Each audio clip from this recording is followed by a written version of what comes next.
that stress coming through in the market as the monthly cost of housing has gone up and up for both buyers and also knock-on effects for renters as well. I suppose a traditional economist might say, look, when the price gets to a certain point and buyers are being squeezed, then demand will ease off and prices will drop. This market doesn't work. Well, because everyone needs somewhere to live, and the fact is we have a long-term undersupply of housing. So while we may see more people stay with their parents for longer and sort of try to put off buying houses, the fact is we just haven't been building enough homes for a very long time. We should be building about 300,000 homes a year. The best we've done in the last 15 years or so has been about 240 to 250,000, but that was only for a 2-year period. So we have this long-term undersupply baked into the housing market. So when we look at that figure between the average cost of a property and the average, the median wage, and that multiple between them, you see the shift from 5 to 8 and 12 in London. If you build another 60,000 properties a year, that's not going to make a serious dent in that multiple, is it? Over 1 year, certainly not. Over a long term, you could start to see some shifts. So that 300,000 target, which the government set, is the target that they think is needed over the long term to both meet existing need and improve affordability. But it's only going to have an impact if you're hitting that target over a sort of 5-10 year period. So this is it's a major challenge that's going to take a long time to unwind. And we speak of the housing market as if it were one, and yet that difference between London and colloquially the rest is a pointer to the fact that there's clearly great shifts regionally. Absolutely. So that real affordability-driven challenge is most pronounced in London and the southeast, and that's where we're seeing those house price to income ratios most stretched. If we look at places in the Midlands and the north, actually broadly supply is being the level of supply that we're seeing there is broadly in line with need. We don't have that same level of undersupply, which is why I think some of those proposals today about focusing development on the 20 largest cities, actually many of them are already delivering a level that's needed. It's really needing to see much more in places like London, Oxford and Cambridge. We heard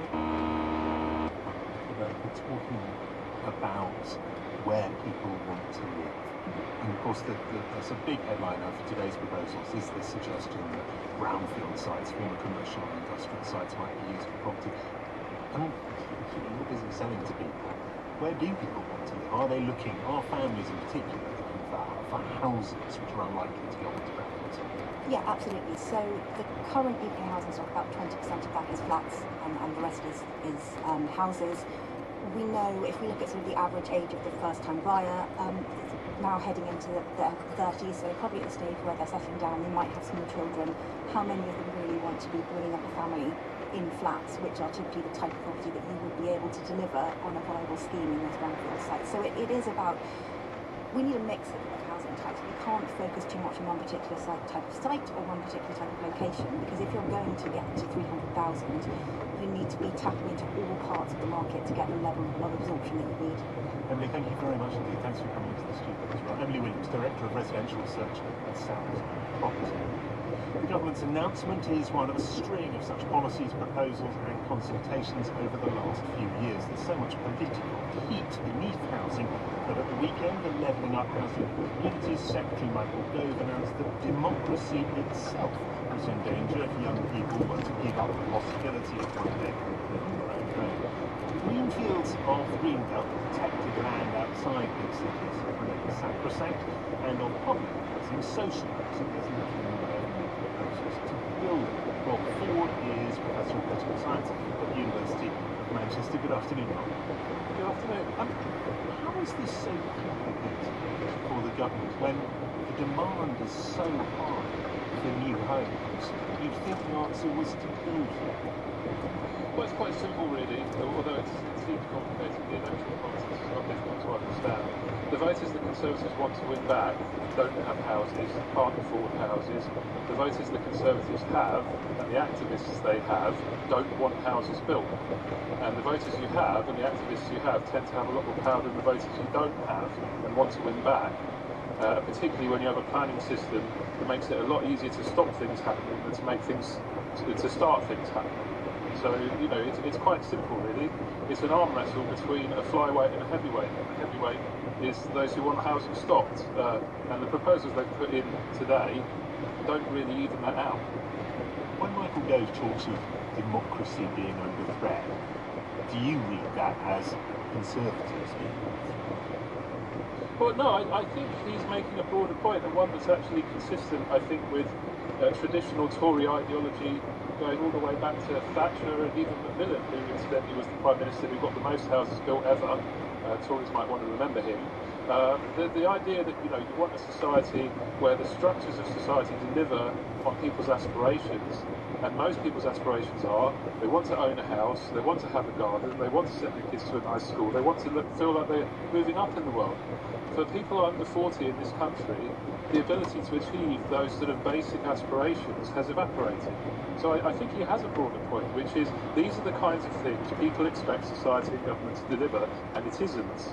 I think he's trying to get across to his colleagues just how serious this problem is, and that at some point they actually need to take that as seriously as they take the angry people who show up in their constituency surgeries complaining about every single planning application.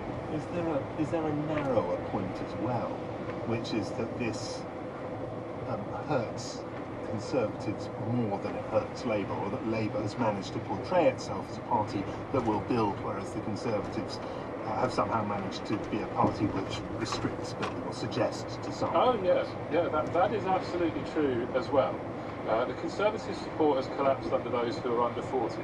House ownership has collapsed amongst those who are under 40, and the Conservatives are doing worse amongst people who rent rather than own. So the electoral logic is also very clear. Labour have absolutely cleaned up amongst voters who find themselves unable to get onto the housing ladder. My point was simply that the electoral logic is consistent with a broader kind of statement about how society should be, which is a very traditional Tory statement. You know, everyone wants to get on in life and own their own home and so on and so forth. This was a big part of Margaret Thatcher's appeal in the 1980s. So the two things basically run together. They're not in opposition. Rob, thank you very much indeed. Professor Rob Ford, Professor of Economics at the University of Manchester. Do get in touch with us on social media. Use the hashtag BBCWATO, and it's always good to hear directly from your email address. It's world@1@bbc.co.uk. The US Senate has passed a huge funding package of military aid for Ukraine, Israel, and also for Taiwan. The $95 billion aid package follows months of disagreement between Republicans and Democrats. Ukraine's President Zelensky has said he is grateful to the senators, but the legislation still has to get through the House of Representatives, which may not be at all straightforward. Julia Manchester is from The Hill and American Politics News website. Good morning, Julia.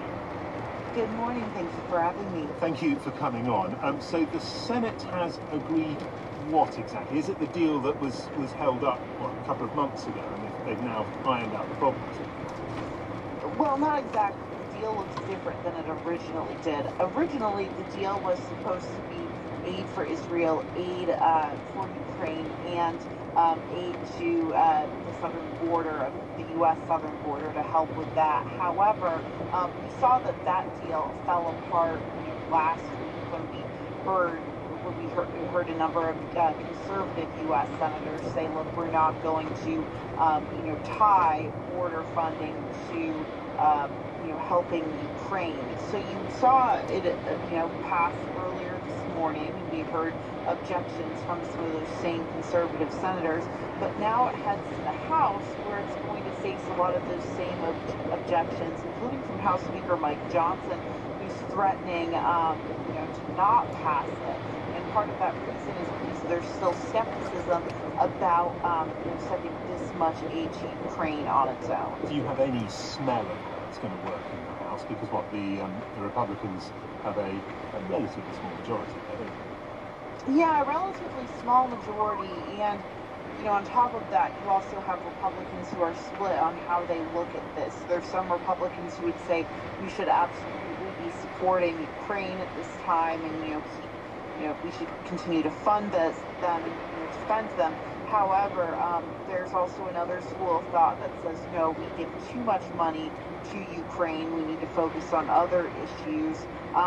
So it's going to be very, very complicated, particularly because the Republican Party in the House is so divided. Is this, would you say, if this does get through the House, do you think this is the last sort of mega drive?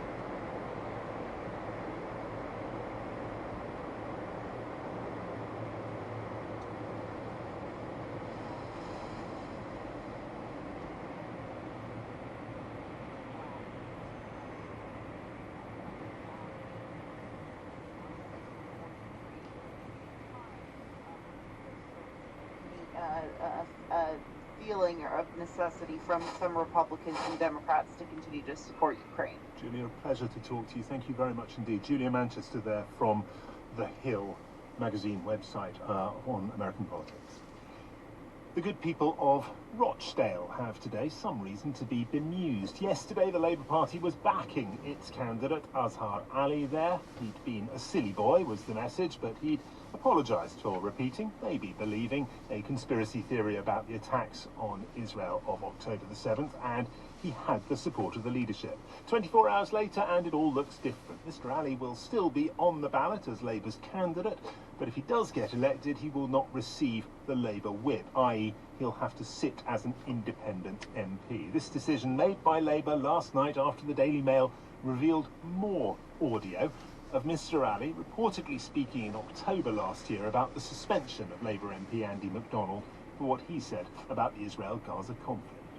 He shouldn't have been suspended, right? He was suspended on what was said, and I know him really well, yeah, and he's a solid Palestinian, pro-Palestinian supporter.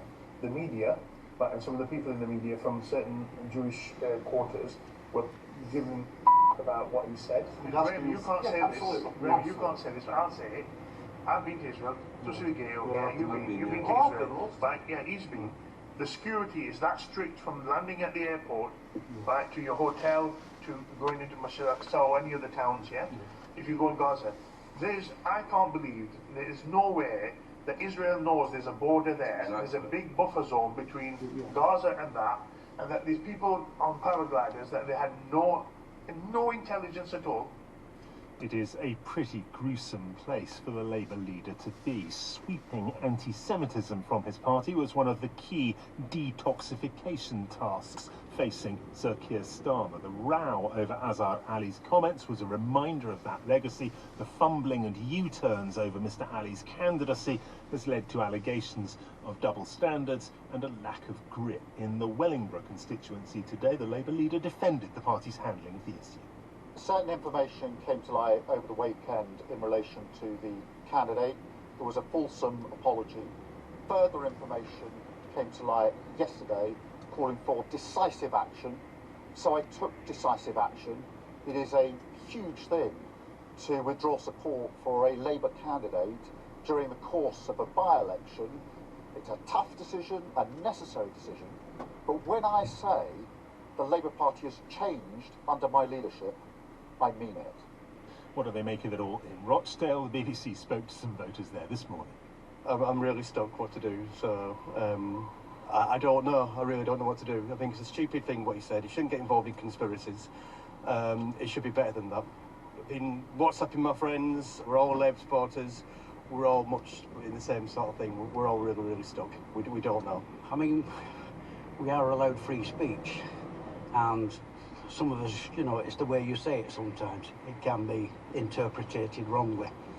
But, yeah, Rochdale is a very strong Labour constituent, and I think they will, well, if it's that way, I think the Liberal will stand a chance.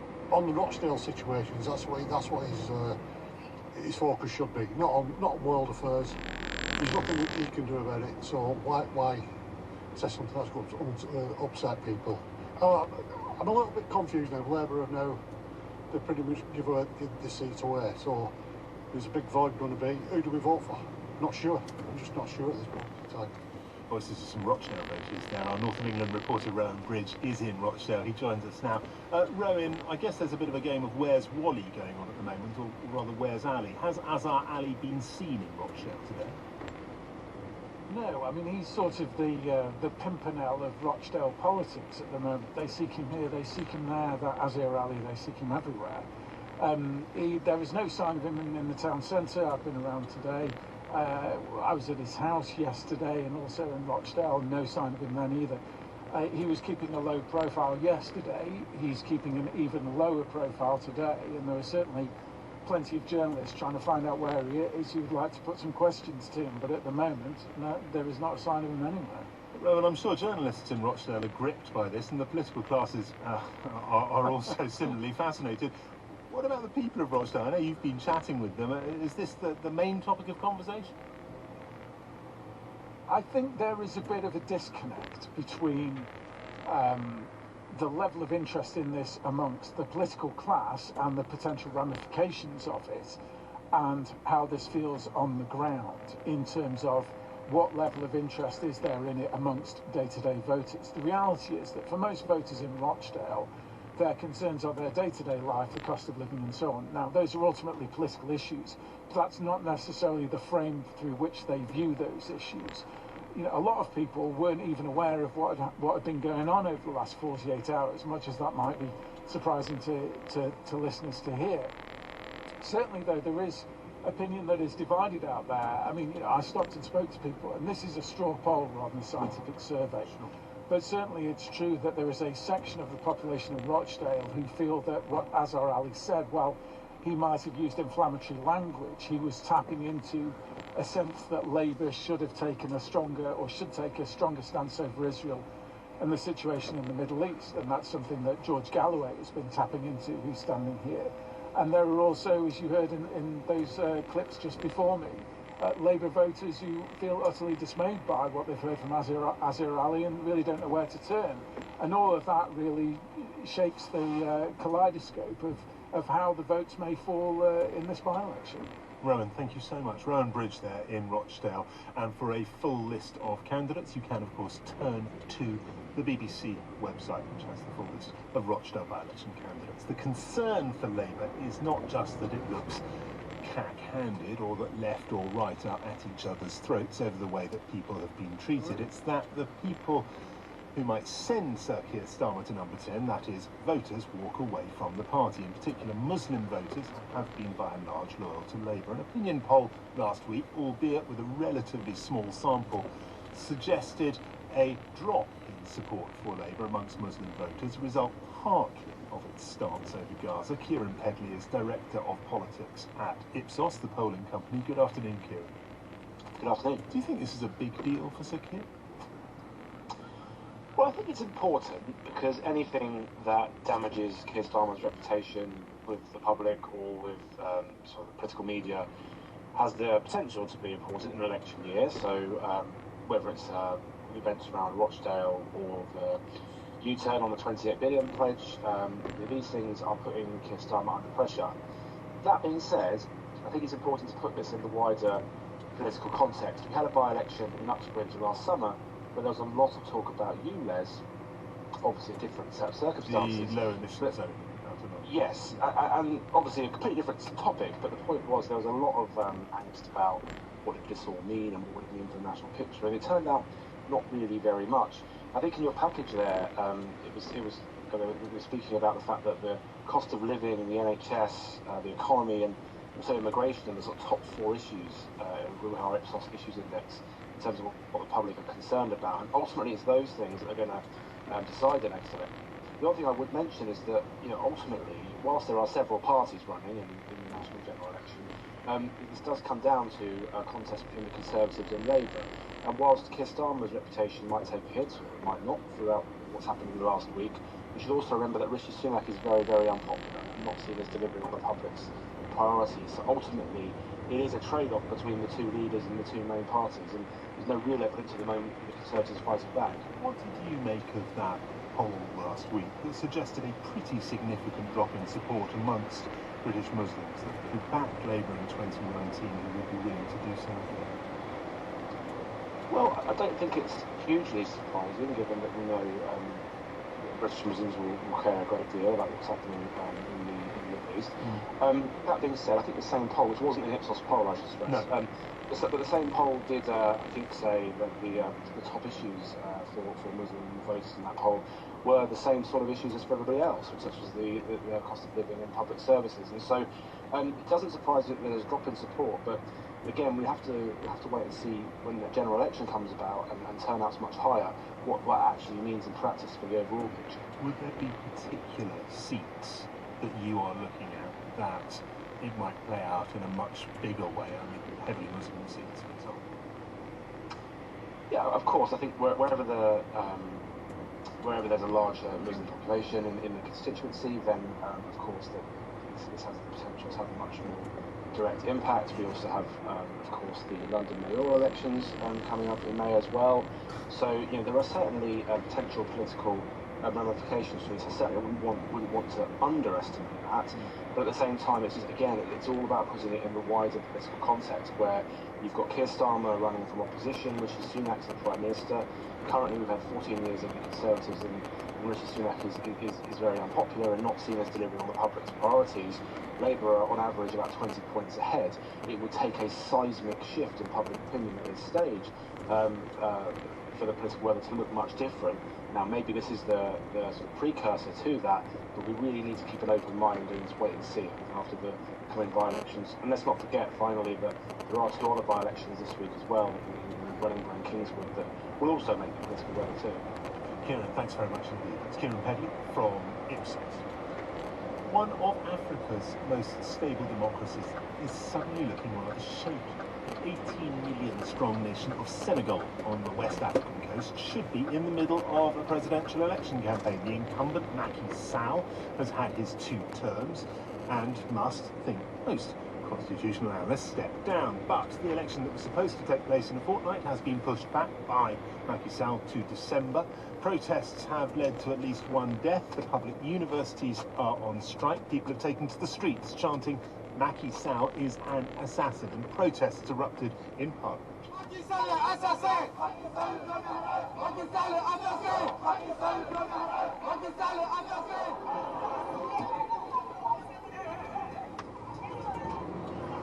Beyond Senegal's borders, observers wonder if this stable nation is about to go the same way as many of its near neighbours. Look east from Senegal and you see coups and military rule across a long strip of Africa. Paul Melly is a consulting fellow on the Africa programme at Chatham House, the Royal United Services Institute. He first explained why postponing this election is so significant.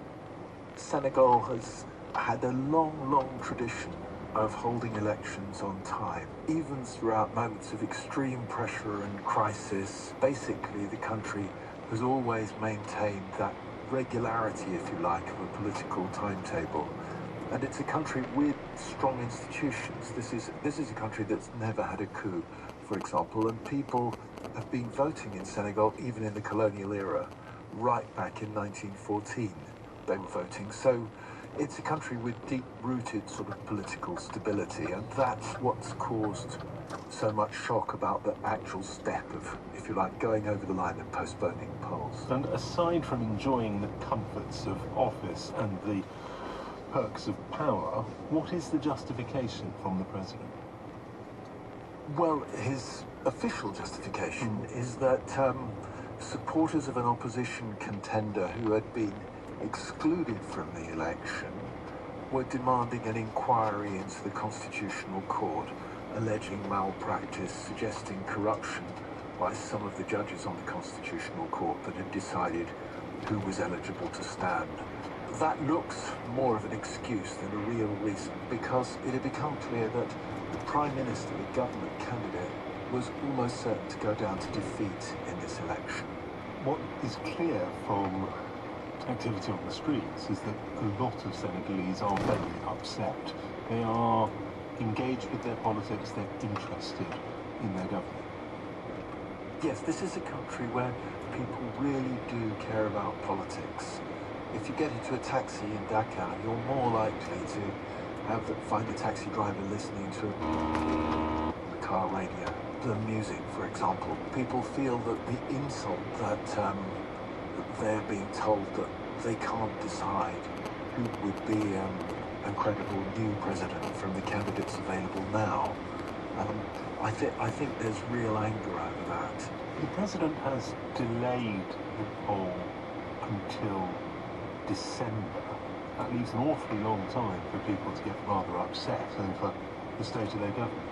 It does. Another 9 months of tension and disruption is just what Senegal doesn't need. West Africa doesn't need it at the present time. The region's already wrestling with a situation with 4 out of 15 countries in the ECOWAS bloc, the West African equivalent of the EU, if you like, being under military putschist government. 3 of those countries have now declared their determination to walk out of the bloc. There's a terrorism crisis in the Sahel. There are many things to be tackling in the region, and to suddenly have one of its most stable countries shaken to its foundations, sort of forced into a sort of political nervous breakdown, is not what West Africa needs. Paul Melly from the Royal United Services Institute. There is a reason that the city of Sheffield has a neighbourhood called Castle Gate, where, of course, the River Don and the River Sheaf meet. There is no castle, but there was one between, it's thought, 1120 and 1644. Nothing currently remains above ground, but with the clearance of the shopping centre that was built on the site of the castle comes an opportunity that is getting castle fans, there's probably a name for that, and archaeologists really quite excited. Martin Gorman is chair of the Friends of Sheffield Castle, has been campaigning for the site to be excavated for 10 years. Good afternoon, Martin. Good afternoon, thanks for having me on. It's a great pleasure. You've been going at this for 10 years, you must be delighted. Yeah, I mean, I'm just a representative of a group of 12 of us that's the committee. So, yeah, we have been working on it for some time, working with the local council and putting our own blueprint for the site together as well. What do you hope to find when excavation begins? We know part of what we're going to find because it's already hidden in an underground chamber that's been well photographed before. I think what's probably most exciting is what will be either side of that and underneath it. Because we just simply don't know what remains of what is the old gatehouse of the castle. And so this really is an adventure. It's not like you know what's down there and you just need to see it. You don't know what is there at the moment. That's right. Yeah, that's the exciting part. Is we're probably going to be excavating part of the castle that's not been seen for 400 years. It's curious, isn't it? I mean, that 4 centuries Sheffield has had no castle. Yeah. And yet, is the castle part of Sheffield's story? Well, it definitely is. I mean, it's where the city started originally. It's from the first castle was built in the early 12th century. Then the stone larger castle was built in the 13th, and it was demolished in the 17th century. But from that place, Sheffield as a city grew from. So yeah, I think it's interesting because a lot of people don't know that Sheffield actually had a castle. So part of our role has been to bring that information out into the open. And have you got any idea of timings, the sort of time perhaps when people will be thinking, I want to go to Sheffield and check out what's left of the castle, it's out and about now? Yeah, sure. I mean, the castle excavations are only part of the project. So part of what will be achieved will be to take the roof off the River Sheaf, which is culverted at the moment. And they're going to be creating like an urban landscapes park as well. But it will take about 2 years for it to be completed. The project's only just starting. And after 2 years, then, people will be able to visit what is left of the castle, and you'll be able to understand all those things that you've been campaigning for so long. Yeah, definitely, and we hope to be doing tours as well, so we can show people around and tell people where everything was, and show them parts of the castle that will be unearthed as part of this project. Martin, many congratulations. Thank you for coming on The World at One this afternoon. Martin Gorman there. Our main headlines this lunchtime. The Labour leader, Sir Keir Starmer, says he took tough and decisive action to withdraw support for the party's candidate in the Rochdale by-election once new information about comments he made came to light. He insisted that Labour had changed under his leadership. The high street chain The Body Shop said it has hired administrators, putting jobs and stores at risk. And Tetley Tea has said it's monitoring tea supplies on a daily basis as imports reach a critical period. The company said supplies were much tighter than it would like amid disruption in the Red Sea. PM is at 5. This is Johnny Diamond. That's the world at 1:45. Studio direction was by Adrian Bargather. The editor was Tom Baker.